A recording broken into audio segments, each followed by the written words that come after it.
오늘은 우리의 자랑이라는 제목으로 우리 하나님 말씀 함께 나누도록 하겠습니다. 갈라디아서는 이신칭의 교리의 백미라고 할 수 있는 서신인데 동시에 또 자유의 대헌장이라 부를 수 있는 서신입니다. 이신칭에는 말 그대로 믿음으로 말미암아 우리가 의롭다함을 받았다 하는 것이기 때문에 사람의 어떠한 행위로도 자랑이 될 수 없고 공로가 될 수 없다는 것이고, 또 특별히 유대 율법주의자들의 주장처럼 할례를 받음으로 율법을 지킴으로 의로움을 가지거나 참된 자유를 누릴 수 없다 하는 것이 갈라디아서의 핵심 주제입니다. 오늘 본문에서 바울은 그러나 내게는 우리 주 예수 그리스도의 십자가 외에는 결코 자랑할 것이 없다 이렇게 고백을 했는데, 사실 바울은 예수님의 십자가를 직접 눈으로 보거나 예수님과 함께 교제했던 사람은 아니었죠. 바울은 예수님 살아계실 때 직접 배웠던 사람이 아니었기 때문에 예수님에 대한 내용은 사도들에게 들었거나 아니면 다른 사람들에게 들어서 아는 거지, 직접 예수님과 친밀하게 만나서 교제한 적은 없던 사람입니다. 다른 사도들은 예수님의 말씀을 굉장히 많이 인용했죠. 복음서를 보면 예수님이 하신 말씀들이 굉장히 많이 나오는데, 바울 사도는 딱 한 구절 인용했습니다. 주는 자가 받는 자보다 복이 있다. 요거 하나 딱 인용했을 뿐, 직접 인용한 말씀도 거의 없어요. 당연한 거죠. 배운 적이 없으니까 예수님께 인용할 말이 없었던 거죠. 그런데도 바울은 나는 예수 그리스도의 십자가 외에는 결코 자랑할 것이 없다 이렇게 과감하게 선포를 했는데, 어떻게 그럴 수 있었느냐? 바울이 이 땅에 계셨던 예수님에 대해서는 아는 것이 없었지만 부활하신 예수님에 대해서는 바울만큼 아는 사람이 없습니다. 부활하신 주님이 제자들을 만나 주신 건 고작 40일이죠. 그 40일 동안 가르치시고 하나님 나라에 대해서, 천국 복음에 대해서 많이 알려주셨는데, 바울 사도는 부활하신 주님을 다메섹에서 만난 뒤에 굉장히 오랜 기간 동안 부활하신 예수님께 계시를 직접 받았습니다. 그러니까 부활하신 예수님을 가장 오래 만났던 사람이 바울 사도죠. 그러니까 부활하신 주님을 알았기 때문에 그 부활하신 주님을 통해서 예수 그리스도의 십자가, 또 그분의 재림과 그분의 성육신의 신비와 그분의 생애까지 이 부활하신 주님을 통해서 바울은 전부 다 깨달아 알게 됐다는 겁니다. 그래서 부활의 주님과 십자가의 주님이 바울 신학의 뿌리가 된 거죠. 그래서 바울의 자랑은 우리 주 예수 그리스도의 십자가와 그분의 부활, 거기에 중심이 있었다는 겁니다. 그 십자가라는 건 생명의 관계죠.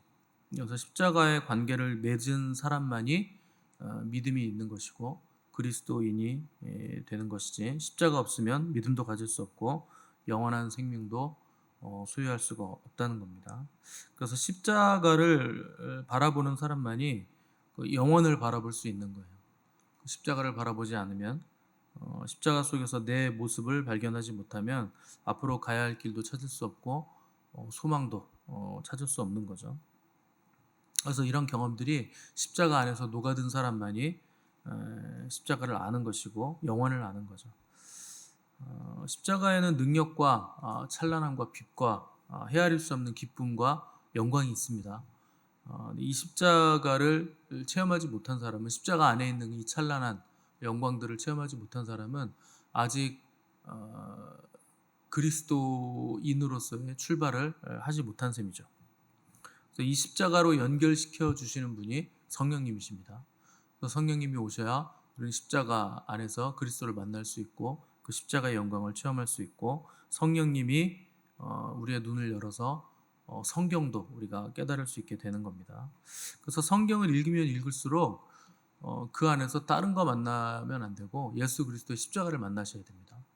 그러니까 주님도 너희가 영생을 얻기 위해서 성경을 상고하거니와 이 성경이 나에 대해서 말하는 것이라 이렇게 말씀하셨듯이, 성경을 제대로 읽으면 거기서 예수 그리스도를 만나게 되고, 예수 그리스도를 만나면 그분의 십자가에 대해서 우리가 눈을 뜰 수 있게 되는 거죠. 유대인들은 그 어떤 민족도 가지지 못했던, 누리지 못했던 영광을 누렸는데 그게 하나님의 말씀을 맡았다는 겁니다. 그런데 하나님의 말씀을 맡긴 맡았는데 자기 교만과 아집으로 가득 차서 성경이 도대체 무슨 말씀인지 깨닫지를 못한 거죠. 그래서 결국 하나님의 아들을 배척해서 예수님을 십자가에 못 박게 됐다는 겁니다. 그 성경을 읽으면서 자기 생각과 해석의 틀을 내려놓지 않으면 거부하게 되어 있는 거예요. 십자가를 거부하게 되죠. 예수 그리스도를 거부하게 되는 거죠. 그래서 성령님이 빛으로 조명해 주시지 않으면 단 한 구절도 성경을 깨달을 수 없다는 겁니다. 여러분들이 밤에 한밤중에 불 꺼진 상태에서 성경을 읽으려고 하시면 성경 못 읽죠. 뭔가 핸드폰 불빛이라도 있어야 성경을 읽게 되는데, 성령님이 하시는 일이 그 일입니다. 그 인간은 죄로 인해 캄캄한 심령이기 때문에 성경을 못 읽어요. 근데 성령님이 마치 불을 밝혀주시는 것처럼, 전등을 켜주시는 것처럼 빛으로 조명해 주시면 그때부터 성경을 우리가 제대로 읽을 수 있게 되는 거죠. 유대인들은 성경을 통해 예수님을 발견하지 못했는데 왜 그러냐?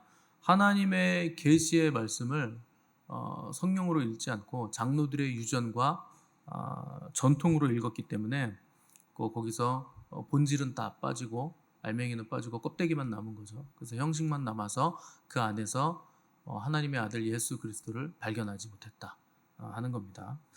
그래서 오늘날도 성경을 읽을 때 우리가 예수 그리스도의 십자가, 그것이 자랑이 되지 않고, 예수 그리스도가 자랑이 되지 않고 많이 읽은 거 자랑하고, 남들이 발견하지 못한 거 발견했다고 자랑하는 분들이 적지 않은데, 그 성경을 잘못 읽는 겁니다.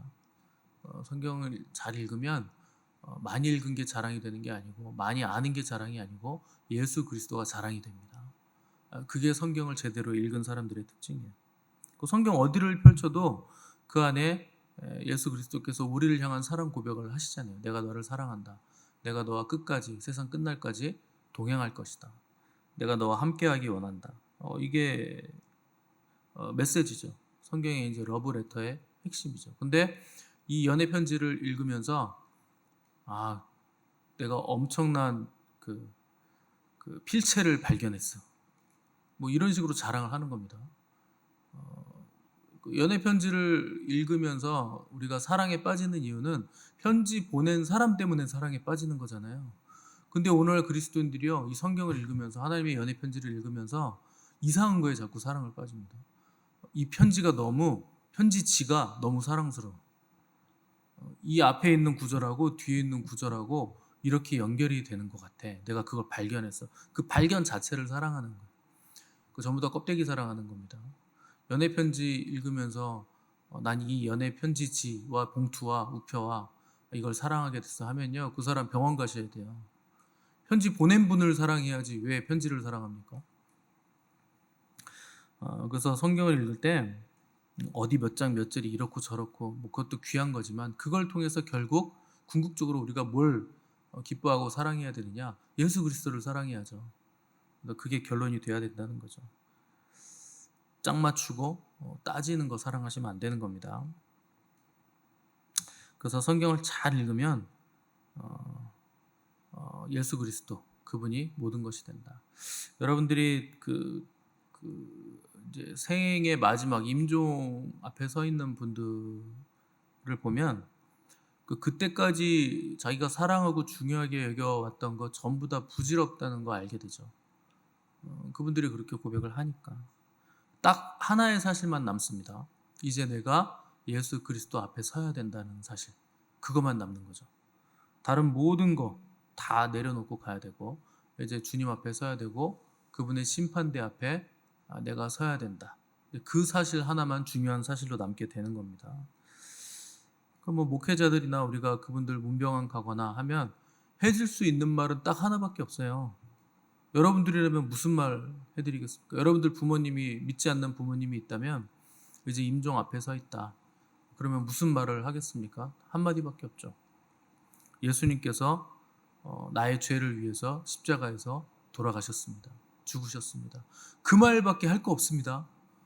다른 게 어떤 능력이 있어서 죽음을 넘어갑니까? 다른 어떤 것이 영원으로 그분들을 안내해 주겠습니까? 그러니까 예수님이 당신의 죄를 위해서 십자가에서 죽으셨다는 거, 그거 하나 외에는 어떤 이야기나 위로도 다 소용없고 부질없어요. 그 목회자도 임종 앞에 서 있는 분들에게 해줄 수 있는 얘기는 이거밖에 없어요. 주님께서 당신의 죄를 위해서 십자가에서 죽으셨습니다. 그것을 믿으시면 영원한 천국, 영원한 나라에 들어갑니다. 그거밖에 할 말이 없죠. 그 얘기를 해주면 죽음 앞에서 얼굴이 시커멓게 어두워졌던 사람도 그 십자가를 받아들이고 예수님에 대한 믿음을 확인하게 되면 얼굴이 환하게 밝아져서 죽음을 맞이하게 되는 겁니다. 순식간에 바뀌어요, 얼굴이. 그 믿음을 가지면 그렇게 되는 거죠. 그래서 이 땅에서 아무리 큰 자랑거리가 있어도 죽음을 해결하지 못하고 영원으로 들어가지 못한다면, 이어지지 못한다면 다 헛된 거예요. 그래서 십자가가 우리의 자랑이라는 겁니다. 죽음을 넘어가고 영원까지 우리를 이어주기 때문에 그것만이 우리의 자랑이 된다는 거죠. 그래서 예수 그리스도를 모르는 사람들에게는 그 십자가가 미련한 거죠. 영원을 볼 수 있는 안목이 없는 사람들에게는 십자가는 미련하고 거치는 것이고 부끄러운 것이고 잔인한 형틀일 뿐입니다. 그래서 그 통일교 교주 문선명은 십자가를 실패의 상징이라 그랬습니다. 장가도 못 가고 33살의 젊은 나이로 정치 운동하다가 죽은 사람이 예수라는 청년이라는 말까지 서슴없이 한 사람이 문선명이에요. 그 사람은 하나님도 모르고 예수님도 모르고 성령도 받지 못했고 성경도 제대로 읽지 못한 거죠. 성령이 없으니까 당연히 성경을 그런 식으로밖에 못 읽는 겁니다. 근데 성령을 받은 사람은 십자가만이 우리의 자랑이고 우리의 구원이고 우리의 능력이고 하늘로부터 온 지혜죠. 십자가가 모든 것이죠. 그래서 바울은 그리스도로 말미암아 세상이 나를 대하여 십자가에 못 박히고 내가 또한 세상을 대하여 그러하니라. 오늘 본문에서 그렇게 고백을 했는데 자기도 십자가에 못 박혀 죽었다는 것이고 세상도 십자가에 못 박혀 죽었기 때문에 이제 세상과 나는 아무런 상관이 없는 사람이 됐다. 이렇게 고백을 한 겁니다. 그러니까 십자가와 나와의 관계가 세상과 나와의 관계를 규정해 준다는 거예요. 내가 십자가를 어떻게 보고 있는가, 내가 십자가를 어떻게 받아들이고 있는가가 내가 세상을 바라보는 안목을 결정해 준다. 가치관을 결정해 준다는 거죠. 그래서 어떤 상황, 어떤 사역이든지 간에 거기에 십자가가 있는가 하는 것을 점검을 하면 올바르게 우리가 그것을 진단할 수 있습니다. 그래서 이해되지 못하는 자리, 이해되지 못하는 장소, 이해되지 못하는 사건, 답을 할 수 없는 자리에서 우리가 바라봐야 될 건 십자가죠. 십자가는 답이 없는 자리에 답을 주는 유일한 해석입니다. 유일한 솔루션이 십자가예요. 건너갈 수 없는 벼랑에 십자가가 다리를 놔주는 거죠.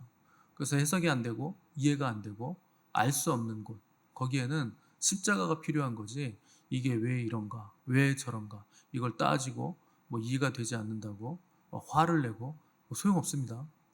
거기는 십자가를 놔야 되는 장소인 거예요. 그러면 비로소 이해가 되죠.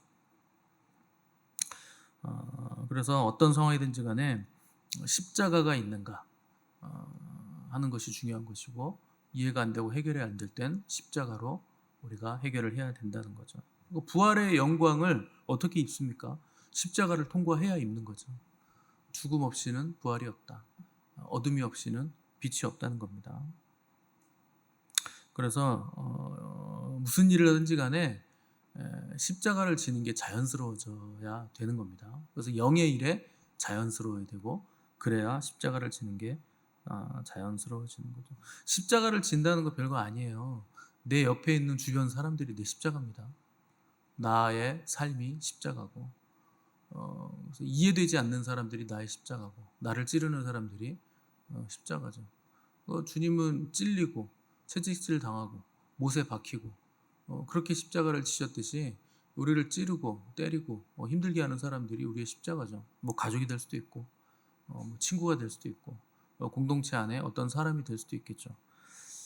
그런 분들을 그대로 그냥 받아내고 안아주고 기다리고 감내하는 게 우리의 십자가입니다. 그리고 그게 자연스러워져야 된다. 여러분들이 왜 힘듭니까? 아직 자연스러워지지 않았기 때문에 힘든 거죠. 그게 자연스러워질 때까지 십자가는 계속 있을 겁니다. 계속 나를 찌를 것이고 때릴 것이고 못 박을 것이고 힘들게 하겠죠. 근데 그걸 배척하면 안 된다는 겁니다. 그래서 세상 사람들은 교회 가봐야 별거 없어. 맨날 하는 얘기 똑같아. 예수님 얘기만 하고 십자가 얘기만 하고 들을 게 없더라. 뭐 당연하죠. 교회가 그럼 예수님 얘기하고 십자가 얘기하지. 그럼 무슨 얘기합니까? 그 육신의 소욕으로 충만한 사람들은 영의 소리를 못 듣습니다. 육신적인 사람들은 영의 얘기를 싫어해요. 영적인 일을 싫어하죠. 그래서 배척하죠. 자기를 거스르잖아요. 그러니까 그걸 못 듣는 겁니다. 교회는 원래 밤낮 예수님 얘기만 하는 것이고 밤낮 십자가 얘기만 하는 것이에요. 왜 그러냐? 예수님이 세상의 중심이니까요. 그분이 모든 것의 모든 것 되시는 분이니까, 우주의 중심이시고 만물의 중심 되시기 때문에 영광의 비밀도 예수님께만 있고 우리의 영원한 소망도 예수님께만 있기 때문에, 또 날마다 들어도 마르지 않는 샘이 우리의 주님이시기 때문에 밤낮 우리는 주님 얘기만 하는 거죠. 그래서 십자가 얘기를 들었는데 지겹다, 십자가 얘기 또 한다, 이런 생각이 든다, 그 사람은 신앙 병든 거예요. 그래서 문제가 생겼다는 거죠. 십자가 앞에 내가 나아가는 거, 십자가 앞에 내가 무언가 드리는 거, 그게 아깝고 참 구차하다, 번거롭다. 유대인들이 한 얘기가 그거잖아요. 하나님이 제물 드리라고 율법을 줬는데 우리가 이거 드리는 거 너무나 번잡하다. 피가 튀고 막 기름이 막 흐르고 피가 흐르고 이걸 언제까지 해야 되나, 너무나 번잡스럽다. 그래서 하나님이 그러잖아요. 그래? 그게 번잡하냐? 그럼 성전 문을 누가 좀 닫아버렸으면 좋겠다. 나도 너희들의 그 가증한 제사 더 이상 받기 싫다. 병든 겁니다. 신앙이. 십자가로 나아가는 게 번잡하다, 십자가 예수 그리스도 얘기하는 게 지겹다, 그 심각한 병이 든 거죠. 십자가 없이는 우리도 없습니다. 십자가 없이는 죄사함도 없고 영원도 없고 영생도 없는 거예요. 우리의 생명도 없는 거죠. 우리 주님은 십자가를 지기 위해서 오신 분이세요. 다른 영광을 위해서 오신 분이 아니라 십자가의 영광, 그 죽기 위해서 이 땅에 오신 분이시죠. 그분이 치유하신 거, 능력 베푸신 거, 기적 베푸신 거 다 너무나 귀한 거지만 그 치유와 기적과 능력이 우리를 구원한 거 아닙니다. 그분의 십자가의 죽음이 우리를 구원한 거예요. 그래서 십자가에는 어떤 기적이나 능력이 없습니다. 딱 하나의 능력만 있어요. 죽는 능력. 그것만 남아있는 거죠. 다른 기적은 다 하나도 필요 없는 게 십자가죠. 죽음만이 필요한 자리죠.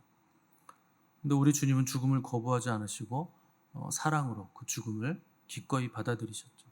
그래서 사랑은 죽음같이 강하다는 겁니다. 죽음도 사랑을 못 막는다는 거예요.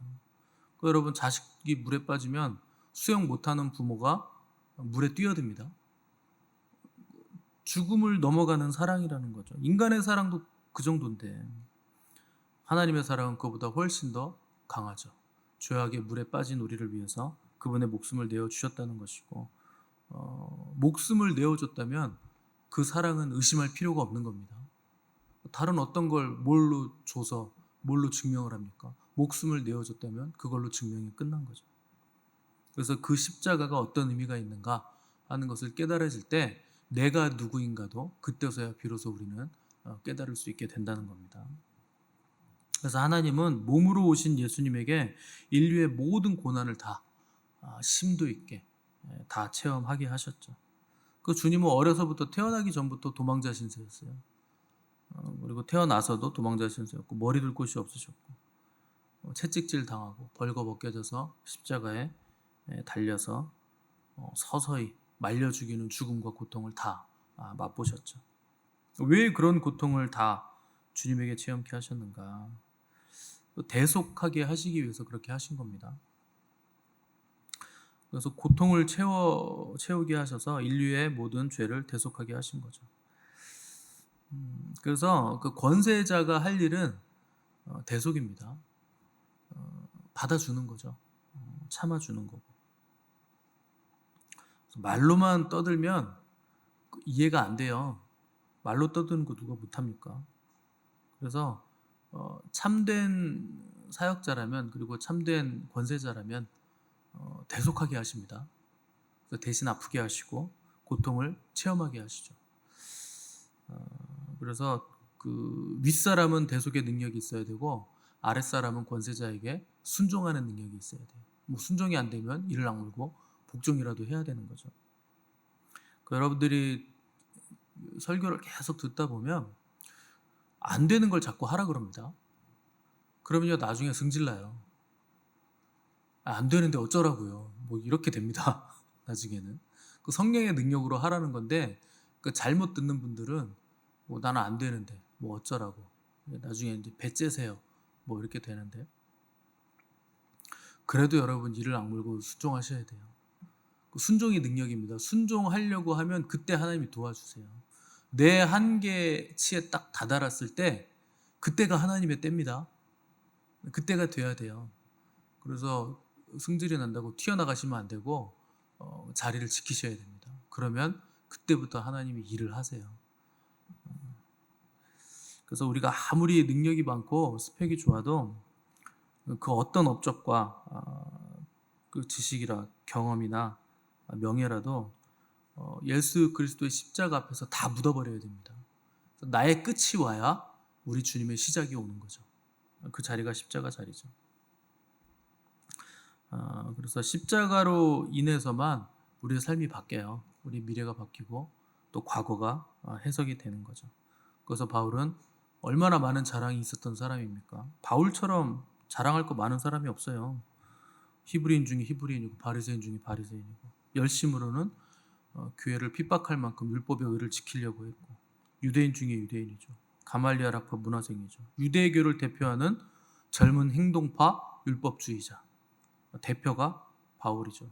로마의 법을 어겨서라도 율법을 어기는 사람들 다 죽이려고 했던 극렬주의자가 바울입니다. 근데 바울은 나중에 결국 내가 자랑할 거 그거 다 배설물이었다. 내가 자랑할 거 딱 하나다. 우리 주 예수 그리스도의 십자가. 나는 이것만 남았다. 이것만이 나의 자랑이다. 그것만 붙들었다는 거죠.